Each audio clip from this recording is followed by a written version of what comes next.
What's up everybody? Welcome to my first tutorial. I hope the audio isn't too bad. Today I'm going to show you how to give this Pikachu a BBL, as well as add jiggle physics to its booty. I'm not going to go over the entire animation process, we can make that a separate tutorial, but I hope you enjoy and it's easy enough to follow along. I'll have a link to a Dropbox folder containing this Pikachu if you want to download this model. Otherwise, this same method applies to any 3D model you want to use. I'll also include a link to the add-on that we're going to be using in this tutorial. It's called Spring Bones. It is free, so that'll be down in the description below. Go ahead and give that a download. I'll cover how to download it as well in this tutorial, so yeah, let's get into it. So to import the Pikachu into your scene, all you have to do is go to File, Import.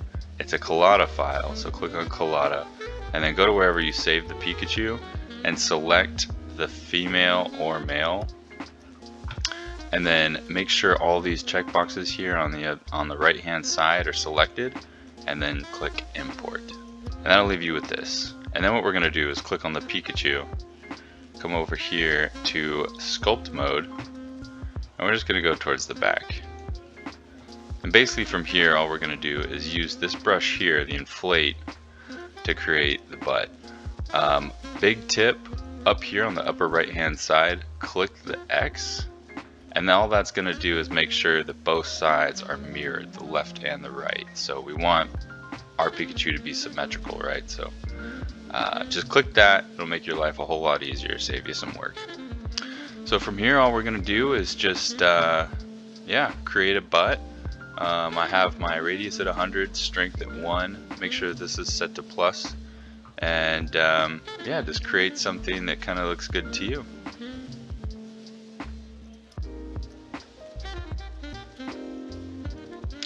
I'm pretty happy with the way that's looking already. If you notice when you start to sculpt out the butt, you see these sharp edges here. That's just because it's a lower poly mesh. We'll fix that later, don't worry about it. So after you're happy with the shape of your butt, come over here to the Draw Sharp tool, click on that, and I'm going to lower the radius a little bit, maybe down to something like 50. So all we're going to be doing is creating the crease, or the actual crack of the butt here with the Draw Sharp tool.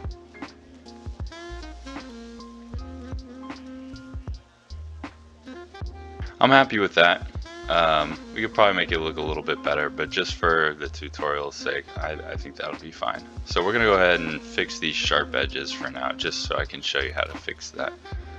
Come over to your modifier properties, and we're going to add in a subdivision surface. Let that load in. Go ahead and take the render down to 1. Viewport levels you can leave at 1, and automatically you can already see that it smooths out the mesh quite a bit, which is nice. We'll go ahead and turn this off in the viewport for now because we don't need it. We just want it for when it's rendering. This will just help speed up the viewport if we turn it off. Next, what we're going to do is add the bones to our armature that are going to control each butt cheek. For that, you want to go to the link that is down below for the Spring Bones add-on. Go ahead and follow that link and download the add-on. And all you're going to do after you download it is come up to Edit, Preferences, Add-ons, Install, and then search for wherever you installed that, and then click on it and install. It's very simple, just like any other add-on that you would get for Blender. Once you have the add-on installed, click on the armature. You want to go to Object Data Properties tab and just click in front. That way we can see our whole armature through the Pikachu mesh and we know what we're doing. Go ahead and hit Tab to go into Enter mode with the armature selected. And then from here what we're going to do is create the bones that control the butts and then add the Spring Bones physics to them. Hit Shift A, that's going to add a new bone in here. So to move this into position, hit 3 on the number pad, R to rotate. And we want to rotate it something like that. Maybe put this up here. Quick tip, this end of the bone is going to be your pivot point. So put that where you want the bone or the butt to jiggle from, right? So we want it probably somewhere around there. Hit S to scale this down a bit. And we want it to go all the way outside the butt, just so it's extending like that. And it's going to be in the middle. All you have to do is hit GX. to bring it out towards the middle of the butt cheek like that. Once you're happy with your placement, go ahead and click on that, hit Shift D and then X to duplicate the bone and then move it over to the other butt cheek.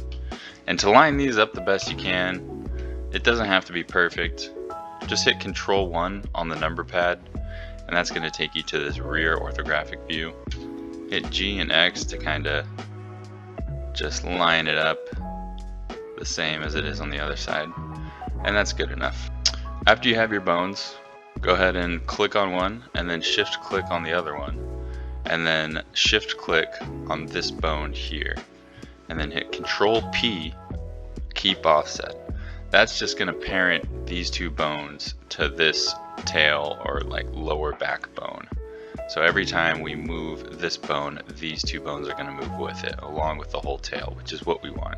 Before we add the spring physics to these bones, let's go ahead and set up our IK constraints for the legs. Hit 3 on the number pad and we're going to click on this heel joint right here.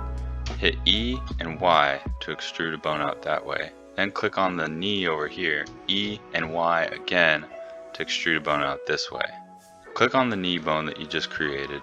Go down to the Bone tab, uncheck Deform, and under Relations, clear the parent. You want to do the same for the heel bone that we just created as well. So uncheck Deform, clear parent. Then grab the knee bone and bring it out a little bit. Let's also rename these bones just to make it a little easier for ourselves later. So click on this one. This is going to be our knee IK.L for left. And this is going to be our heel IK.L. After that, let's go into pose mode. Click on the shin. I think for this model it's called leg, so it's going to be L leg for left leg. But come over to the bone constraints properties. Under target, click armature. Under bone, click on the heel IK that we just created. Under pole target, click armature, and then bone, click on the knee IK that we just created. Your Pikachu model is going to do something weird. Go ahead and change the chain length to 2 to set it back to normal. And the pole length, change that until it looks about the same as the other side. You can click 1 on the number pad to get the front orthographic view and just kind of line it up similar to how it is on the left. So we have our constraints set up. If we click on the heel IK now and we move this up and down, you can see that the leg moves with the heel bone. And also our knee bone dictates where the knee points. We can even grab the root bone down here and click G and Z on the model, and you can see that our foot stays on the floor rather than going through the floor. But the foot kind of does whatever it wants, and we don't want that, so let's fix that. Go into edit mode and click the foot and then shift click the heel. Click Command P, keep offset. Go back to pose mode, and now you can see that when we bring the model down, the foot doesn't move anymore. The only problem is if you pull it too far, the leg kind of stretches too much, which isn't what we want. So let's fix that real quick. All we have to do is click on the foot, go over here to bone constraints, copy location, under target, click armature, under bone, click the L leg that we added the constraint to before. You're gonna see the foot go up to the knee here. That's okay. Just come up to head tail here and bring it to 1.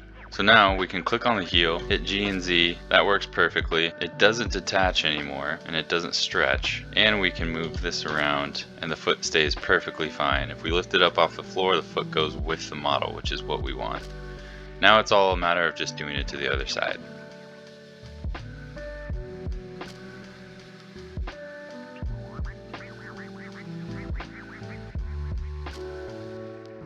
Now that both sides are done, you can click on this tailbone here and rotate it on the x-axis, and you can already see that we have a twerking motion going on, which is perfect. That's what we want. So now it's time to re-parent the mesh to the armature so that we can have these butt bones control the cheeks. But before we do that, we want to make sure that our mesh and our armature transforms are cleared. So if we look at the mesh, it's at 1, that's fine. Click on our armature, See that it's at 0.025, which we don't want. So we just want to hit Control A and hit Scale to clear the scale. Let's double check our mesh again. Our mesh went back the other way, so let's click on the mesh, Control A, Scale, and now you can see that both are at 1, which is what we want. Otherwise, if we were to parent the mesh to the armature and they weren't cleared, some funky things would happen. Just make sure that you do that step. And from here, just click on the mesh, shift click on the armature, Control P, automatic weights. Now we can click on the armature, we'll go into pose mode, select these bones here, and we can see that these bones are controlling the butt. This bone is controlling a little bit too much of the back, so let's go in and fix that right now. Go back to object mode and click on the Pikachu, and then go into weight paint mode. If we go down to our object data properties tab down here, we can click on these vertex groups and see what area of the mesh those bones control. So here it looks like I forgot to name the butt bones themselves. That's just going to be the bone 1 and bone tabs here. So if you want to be organized, just make sure you rename those bones after you create them. But anyways, from here we can go ahead and select our brush tool. Make sure the weight is at 0. I put the radius at something like 100. And from here, all we want to do is get rid of this back portion here. After you get rid of whatever is on the back, we can come over to here to weights and then hit smooth. And what that's going to do is just blend it a little bit nicer for us. So let's go over to the other bone here and do the same thing on the other side.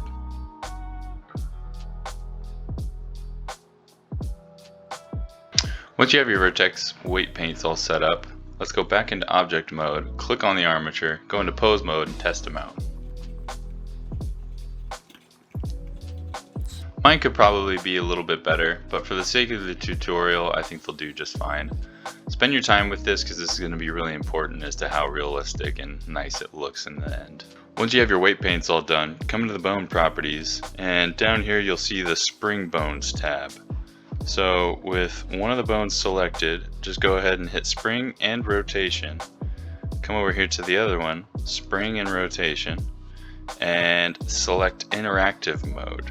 You can start that, and then from here we can go ahead and play around with it, see what it looks like. You can grab this bone, hit R and X to rotate it, and we can see that we already have its butt jiggling, which is exactly what we want. You can grab the whole thing here. You can also play around with these settings. Just one note, the speed setting is actually up here, the bounciness, and the bounciness is actually controlled by down here, the speed setting. So these two are just flip-flopped, but just for regular jiggly physics, you know, I think this works fine. So yeah, that's how we set up a twerking Pikachu. I hope this was easy enough to follow along. Thanks for watching. If anybody makes a twerking Pikachu and posts it online, please tag me. I'd love to see it. That's all for this one, guys. Thanks for watching. Like, comment, subscribe, and I'll see you in the next one. Peace.